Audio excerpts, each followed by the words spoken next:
Mzansi ohlelweni lakhe imbiza sikwamukele awenikele ukugcina lo hlelo ke lakho ekseni asibingelela ke udokotela uZulu sisikhuluma ke zona ke ezempilo today Mageba sikubingelele bhuti uyaphila Makedam siyaphila mfethu wena right ngicela no ungiphendulele imic this part ibheke kuwena this one yes yeah perfect kuyenzeka kwenzeki okay sure ngathi ngconyana yes thank you alright so namhlanje ngumhla ka18 kuSeptember sikhuluma ngendaba yezinto right yes nokubaleka kwazo ngiyazi ukuthi ke usuke wayichaza phambilini umsebenzi wazi izinto yabona kodwa ke kubonakala abantu abaningi behluleka ukunakekela umzimba wabo ukugcina kwenza ukuthi izinto zibe ngaphansi kwenkulu ingcindezi ndigcine sezifeyila uthola ukuthi abantu sekufanele kube khona ukuthi mabaye ebhedlela but I know maphethwe izinto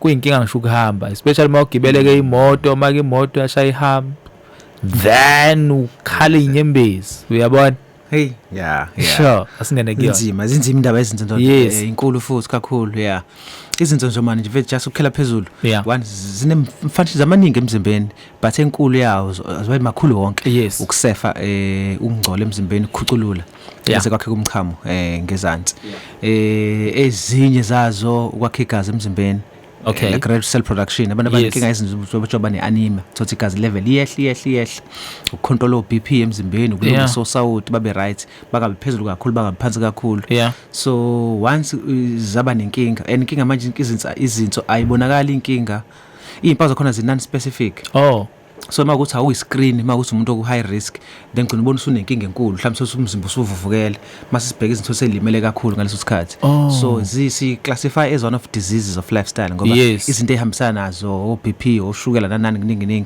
so ke kuyasiza ukuscreena because mase screena lezo zifo lezo ejwayelekile automatically nazo siyibone ngokusheshsha then makukhona inkinga bese senza amagazi azo sibone khamba kanjani but nje so your usual screening indirectly izogcina ifaka vele izinto so sibona ngazo ukuthi sibona ngayo iscreening ukuthi khona indaba ethile inkomba ezisasuspect izinto bese senza igazi lakhona so abantu ke laba abashodelwa igazi emzimbeni uyabona labo bantu labo cishe ngokujwayelekile bavamise ukuba nenkinga yezinto izinto yenye imbangela but nje nayo imbangela enkulu angisho njalo ianemia nama cause amaningi but enye yazo chronic renal problem ezinye zazo so abantu bakwi dialysis nje kwenza example ngoba so izinto zangasasebenzi inhlobo kujwayele ukuthi bathola blood transfusion ngaphezulu because izinto ayisakwazi ukulekela ngokwama hormones ukufaka igazi khona ihormone ephuma insweni eya kwi bone marrow bese umzimba wakhe igazi eliningi but makuthi ziyafail izinto then ayisakwazi ukukhipha le hormone then igazi elincane lakheka emzimbeni so kujwayele ukuthi bahlushwe indaba yeanemia bathi anemia mayigazi lishort emzimbeni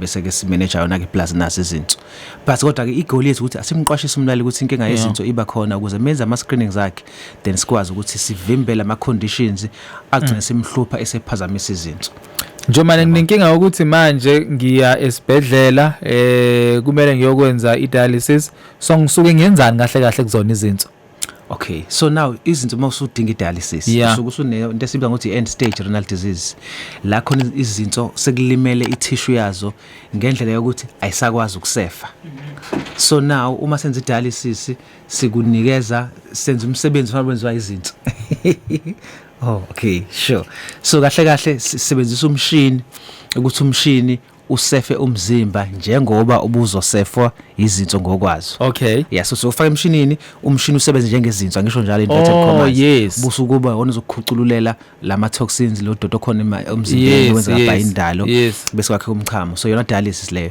so basically it's an artificial kidney okanye umshini osiza ukuthi kukhucululeka umzimba kuma toxins akhona njengoba izinto bezokwenza makuthiwa bezisebenzela ngokwazo ukwenza njalo emva kwesikhathi singanani kuyahluka ama programs akhona but bonke abaningi yake mhlawumbe 2 days or 3 days a week mhlawumbe uzongolwesibili uyaya ngolwesihlanu hayibo then the following week kanjalo so that remember ukuthi izinto zakho nazo ziyaqhulula uhleli singoba nje manje ziyaqhubeza umsebenzi wazo but lo dialysis depend ukuthi amagazi suke njani usually 2 to 3 weeks 2 to 3 times a week kwanele ukuthi kugcina umzimba usebenza ngendlela okay so as for umuntu onenkinga yezinto mhlambi impawu ejwayelekile nje kuye kube iziphi kumuntu because omunye wathi kunepain la athi Nkosi yami izinto zami ezinenkinga yabona kanti mhlawumbe uyikhombela kwenye indawo engijwayelekile yazi njalo kushawa iqolo yathi unezinto yes kodwa ngibasola abantu phela nami ukuthi izinto zivikelwe yimbambo zila ngemuva nje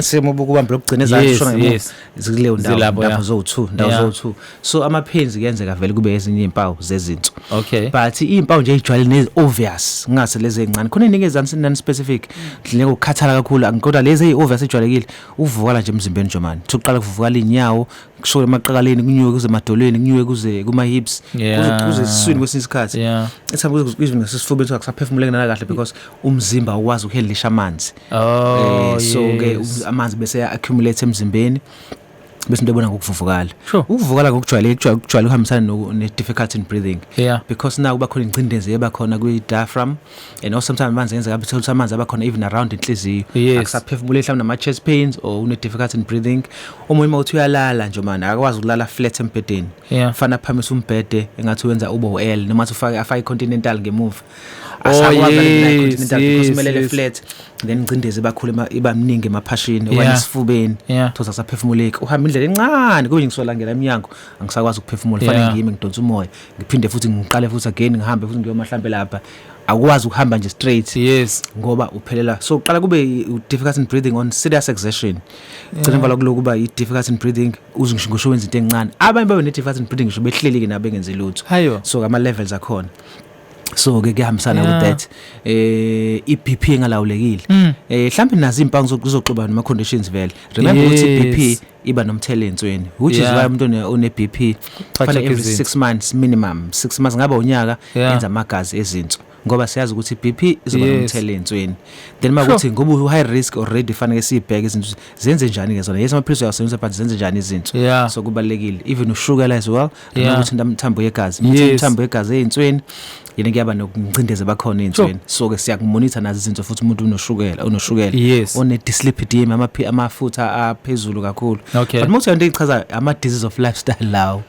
abantu abageniwe ethi ngesivinini mugeniwe ngesivinini ushukela uyakhhlupha vele siyazi ne BP nayo yanyuka and then gcina siba nencindeze ezinsweni as well mune family history mhlambe ekhaya khona wathoshwa inkinga yezinto mhlambe uno polycystic kidney or other congenital or familial inkinga zezinto kodwa ehamba emndenini ngesizulu so naba sengcupheni enkulu then ke already makho lezo zinto we have to check izinto ngoba ususe engcupheni uyabona and then ke but as part of I treatment yethu siya now sifake sibheke and nama sibheke izinto nje manje lese ngisola ukuthi umuntu unenkinga izinto all we do thatha igazi engalweni kanjalo then silise lab then ilab izositshela ukuthi amagazi ezinto ifunction yezinto ihamba kanjani and kulawo ma results sizobona usawuthi emzimbeni osodium opotassium ochloride which is ibalance yama salt emzimbeni bese sibona ukuthi futhi zisefa kanjani ngeminute and then ke sobe sesiba neanswer ukuthi zisebenza kahle ayisebenzi kahle and then you manage now if si pick up early nje man ngoba sifuna ufike ku end stage usudinga dialysis uma sibamba early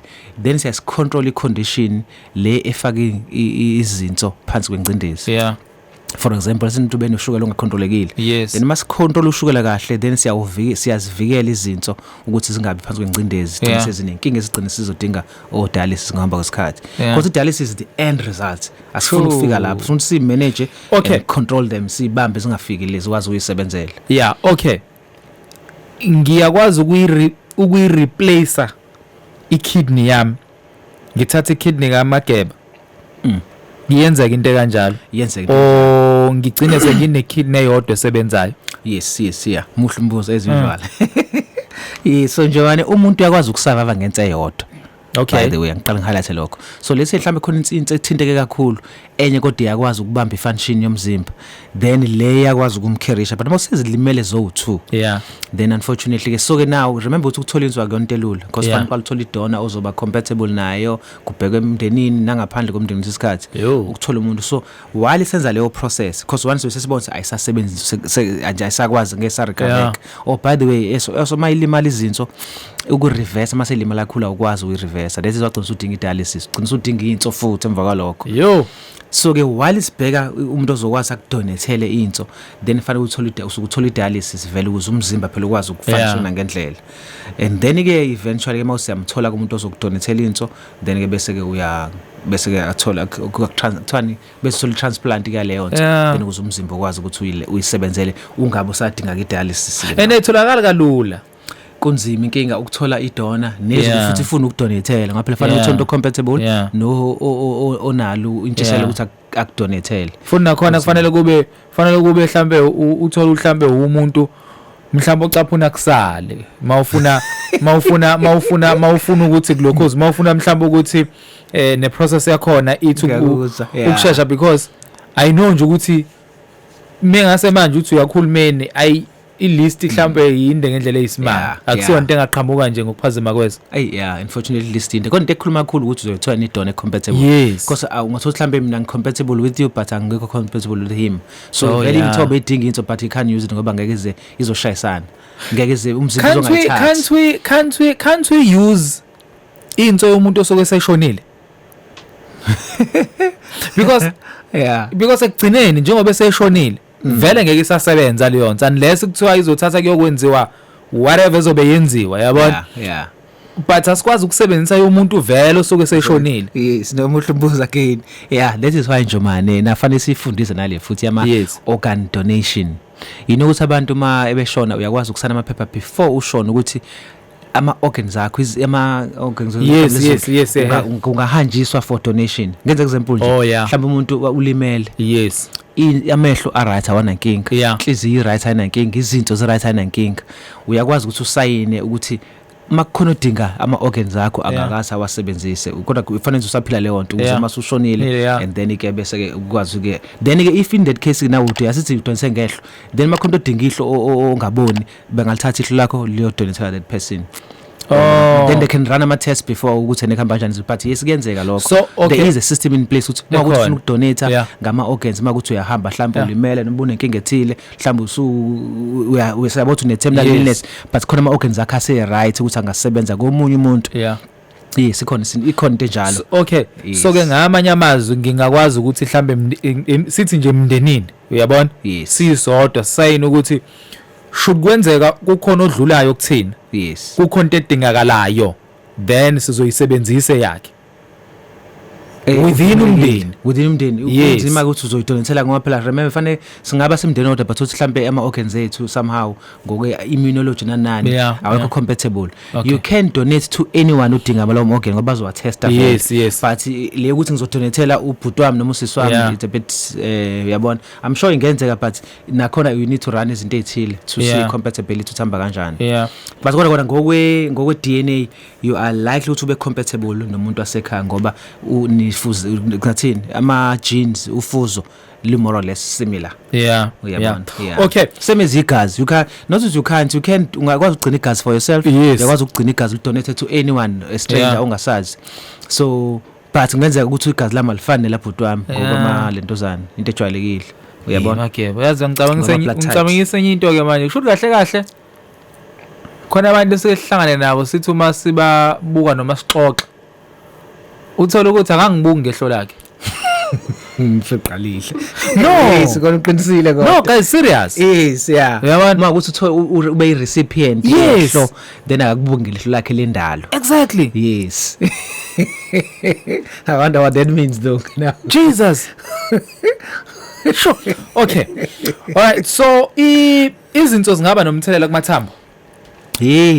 Ukuthi ngikhela phezulu nje manje yazi abantu abalaleli. Remember ngisema manje izinto maningi. So izinto zi responsible for yabona vitamin D yakho vitamin D. Vitamin D kwakhe kwamathambo sidinga ilanga sidinga nezinto as well. And then ke umuntu menenkinga yezinto amathambo akhe aba weak and fragile because now lama hormones ne process okwenza vitamin D nokuthi amathambo aqine iyaphazamiseka. Then bese ba at risk of ama fracture. Thuthi umuntu ushaya kancane nje uyaphuka because inkinga ibisezintsweni yagcina seba nama pathological fracture. structures so kuyakuphazamisa lokho even amasosha omzimba ayaphazamiseka ngendaba yezinso igazi sibala indaba yeanemia yaphazamiseka ama infections emzimbeni ayaphazamiseka so kuningi ezinto ezinye izinto futhi nje manje ejwayelekile wale kusenesikashana ezihlupha ngezinso izinto ezenza obstruction ekuhambeni komchamo so nangu umuntu une prostate evuvukele ngeexample nje asakwazi umchamo ukwehla kahle uyoshona ezantsi because i-prostate ivimba indlela nayo besitsweni yakhumbula ngithe ngathi ipipe lomchamo dlula through the prostate then makunjalo cause obstruction amanzi ayagcwala now from the ureters from the bladder nje qala yavuvukala from the blood ushona phezulu ama ureter ayavuvukala agcwala amanzi then even ama kidneys nawo ayavuvukala agcwala amanzi because akudluleki manje so i-back flow from ezantsi kushona phezulu gcina sekunemthela kuma kidneys but now if we pick up the obstruction ngesikhathi si relieve obstruction yomchamo to flow then ingcindezi yadedeleka mawusibambe on time azobe ngalimali completely izinto but masibamba late kakhulu that can eventually lead to inkinga yezinto so ngibali process eziwani kungaba ama cancers amanye ezantsi ngoba ama stones as well so anything if we flow iyaba nomthela on the kidneys ngendlela now umuntu ovamise ukubamba umchamo uyabona ngoba we know ukuthi khona abantu abavamise ukubamba umchamo ngokujwayelekile abantu besifazane kukhona anganoma ngizothi virus yini abaye babe nayo uma ukuthi umchamo ubambe kakhulu uyabona ngisazi ukuthi biza ngani yabo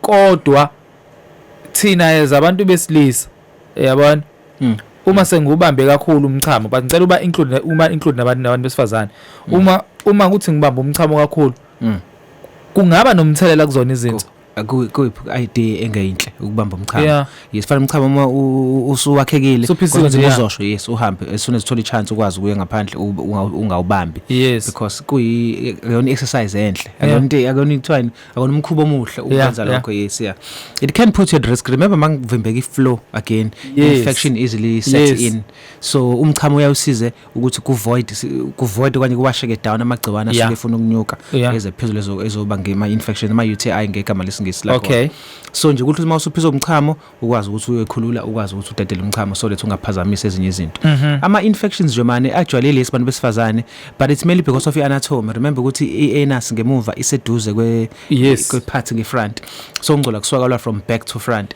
but nabantu besilisa banayo inkinga ye-infection UTI kuma singafani ngokwento anatomy which is also why sisima umuntu silese wipe esendlini nxa echama kuhle wipe from front to back back to front ngoba ufacilitate movement yokugcola from the back to front then ama UTI kazobe sekuhlupha or you had higher risk so kusema UTI yakuhlupha okay msazana wakho izilo mzansi ohlelweni lakho imbizo guys mhlawumbe usijoyina manje sikhuluma ngendaba yezinto uyabona and we know ukuthi ke zibaleke kangakanani ndike ngokuchaza kwamageba kusho ukuthi ngamanye amazwi ukhona umuntu oshonayo kuthiwe no kube ne kidney failure common kakhulu yiko sikhuluma ngaso funa uyivimba indaba so lesiqashisa abantu thola ukuthi umuntu ujulile emhlabeni it's all preventable one it's disease of lifestyle if usishintshe lifestyle yethu nokuthi makuthi okay khona chronic so manager sivimba indirectly inkinga efana no kidney disease or chronic kidney disease even renal failure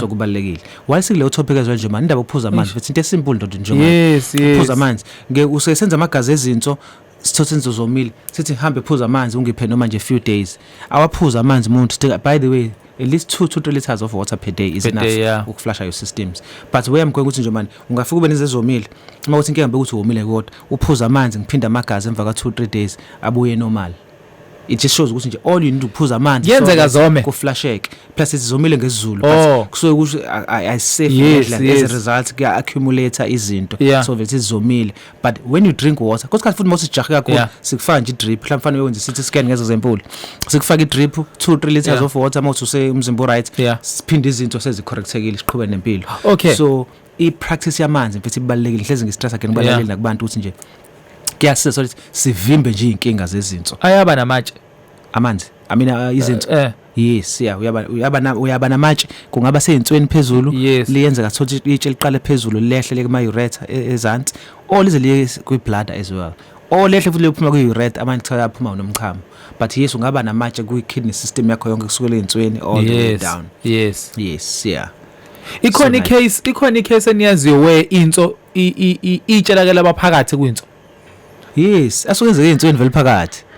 So basically mangithiwa ngizama ukunaba a bit. Yeah. So kuba khona leyo imbalance ezoba khona. Then bese kwakheka itshe kuyona ikidney, kulona mhlawumbe mfana isithombe kukhulu. Yes. Lakheka phakathi on the renal tubules. Yes, yeah. Then depending ku size on ukuthi lakheke kuphi. Lingakheka in the kidneys phezulu or ku system oshona ezansi lechaza. Yeah. And then again yes that's what kidney stones is very yes. Yeah, then again depending ku size then kwenzeka ukuthi liyehla. Ukuthi uba nenhlungu kakhulu mali lehla livule endaweni encane. But into ejwayelekile nje umuntu mena kidney stones uzwa ngeinhlungu into emhlupha kakhulu. Then depending usathi mhlambe liyehla lifike endaweni lencanyana libanga inhlungu kakhulu. Uma lidlula lapho ngathi inhlungu ziyareleveka. Then uma lifika liba stuck again kwenye indawo libambeke uzwe ngeinhlungu kanjalo. But safi kakhulu akwazi uyibekezelela. And then ke bese ke siyayi confirm ngama test akhona depending uside then you can either crushing a medication or ke khishwa all together. Yeah, but so amatsha ngempela njengoba itshe nje impela. Okay. No kulungile Mageba mfethu siyabonga kakhulu. Zusiphe do you have umbuzo for Zulu sikhuluma ngezinto. So singakuvalela ngaphandle before Mageba keep inombolo zakho. Do you have a question? I don't have any questions today. Oh, okay. Off air? No, off air. Siyabonga kakhulu. All right. Mageba no mfethu asivale but asibonge mfethu. So siyabonga. Ngiyafuna nokwenza ama test ukuchecka nje izinto zami. Ngiyabona nabantu besilisa labakhuluma indaba yolokhuzane ye prostate cancer. Ukuthi hlolwa kuphi yonke leyo nto leyo so uyakwazi ukuyenza as udokotela oyimele. Yes. Even as a clinic you can yenza. Thatha nje igazi and then sibone impulse ibuye iveze ukuthini and then we manage that. Kulula nje kanjalo. Yes. Sibeke address bene nombolo. Sikwamashu ka Vincent okaWazimanetoro ka C section. Number yocingo 073 849 1199 073 849 1199. Siyabonga kakhulu. Mageba omkhulu siyabonga se. Baba. Hey Tara, sure. All right.